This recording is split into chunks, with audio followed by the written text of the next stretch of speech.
Et on accueille notre invité, c'est vous Jacques Faure. Bonjour à vous. Bonjour Vous êtes madame. diplomate, ancien ambassadeur de France en Ukraine entre 2008 et 2011. J'imagine que vous allez aussi avoir les yeux rivés tout à l'heure vers le début de ce sommet en Alaska. Merci d'abord d'être avec nous en plateau. Votre éclairage nous sera important. De votre point de vue, Jacques Faure, ce sommet en Alaska, est-ce que c'est un moment de vérité auquel le président russe ne pourra pas se soustraire? C'est un moment important. Est-ce que c'est un moment de vérité? Gardons-nous de nourrir de trop grandes attentes, comme disait le Dickens, de trop great expectations à propos de ce sommet, qui peut produire un résultat, comme il peut ne pas en produire. On verra bien si on doit passer de Dickens avec great expectations à Shakespeare, Much Ado About Nothing. Alors là, on passe de Dickens, Shakespeare à Ouais. Donald Trump, parce qu'il Donald annonce Trump. effectivement ce sommet comme le moment de vérité, assurant qu'il y aura de toute façon un avant, un après, que ce sera du tout ou rien. Quel crédit vous accordez au président américain? Est-ce qu'il veut vraiment la conclusion de ce cessez-le-feu? Est-ce qu'il sert un autre agenda, d'après vous? Alors, il recherche un cessez-le-feu. Ça, on peut lui adresser beaucoup de critiques, mais là, sur ce point, je ne le fais pas. Il veut ce cessez-le-feu. Le problème, c'est de savoir si son interlocuteur est désireux de lui accorder ce cessez-le-feu. Pour le moment, toutes les réactions de Moscou incitent à penser que non. Pourquoi? Les troupes russes avancent sur le territoire ukrainien. Alors, c'est pas la débandade qu'on entend parfois claironner ici ou là, mais les troupes ukrainiennes ont souffert et ont dû reculer un peu. Donc, du côté russe, Poutine doit être dans l'état d'esprit qui était celui de Staline en 1944. L'armée rouge avançait. Il a exigé de Roosevelt et de Churchill que les alliés occidentaux fassent pression sur le gouvernement polonais en exil à Londres, le gouvernement Mikołajczyk, pour amener ce gouvernement à renoncer au territoire polonais que l'Union soviétique a pris. Donc ça, c'est l'armée russe avance maintenant, et Poutine ne va pas être enclin à faire beaucoup de cadeaux. Alors, il a compris peut-être... Avec quel état d'esprit? Alors, mais il a déjà empoché beaucoup. Il a empoché les déclarations de Trump disant que finalement la Crimée était peut-être russe, que le Donbass et Lugansk étaient peut-être conquis par la Russie, et que pour le reste on verrait peut-être. Poutine est gourmand, il a empoché ses cadeaux et il va demander davantage. Le davantage consiste d'une part ça il l'obtient maintenant en étant reçu à Anchorage, rétablir sa stature personnelle et celle de la Russie comme interlocuteur privilégié des États-Unis. Ça, c'est acquis maintenant. Mais il veut plus. Et pardon, je vous interromps juste pour préciser qu'il est aussi visé par un mandat d'arrêt et il sera sur le sol américain, même si les États-Unis n'ont pas signé. Mais c'est une réhabilitation, c'est ce que vous dites. Washington n'a jamais ratifié la CPI, donc Poutine, de ce point, ne craint rien. Et d'autre part, il va demander davantage, je pense. Il veut la levée des sanctions économiques, au moins américaines, contre la Russie, parce que, quoi qu'on en dise, ces sanctions occidentales gênent beaucoup l'économie russe, qui ne va pas très bien, malgré tout, malgré le lancement couronné de succès de l'économie de guerre, mais ça c'est autre chose. Mais l'économie, pour le citoyen russe, elle est plutôt en récession.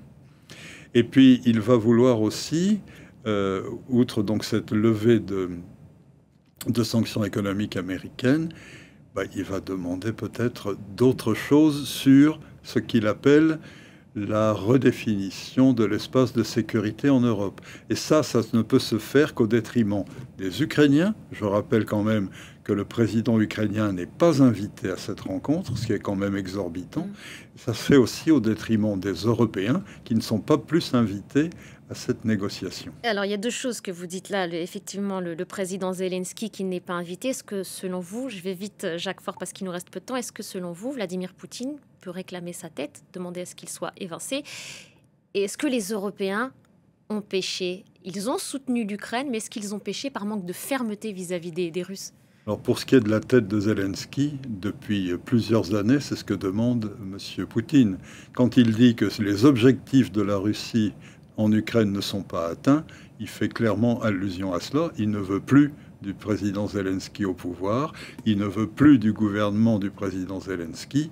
Il rêve d'installer à Kiev une marionnette ukrainienne pro-russe. Il n'a pas renoncé à cela.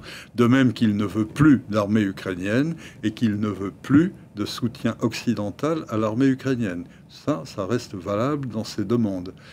Je pense qu'il ne les obtiendra pas, mais il continue à le réclamer. Les Européens, oui, écoutez, nous avons été naïfs, nos politiques ont été naïfs. Ils se sont longtemps bercés d'illusions sur le fait que parler à M. Poutine allait permettre, d'une part, d'avoir avec lui de meilleures relations. Ils se sont trompés sur le personnage. Et nous nous sommes trompés en pensant que le doux commerce allait amener un changement de mentalité dans le régime russe. On a échoué sur ces deux plans. Il ne faut pas non plus se lamenter tout le temps à ce sujet. L'Europe vient de se réveiller. Elle a mis du temps. Mais maintenant, je crois que ce réveil est réel.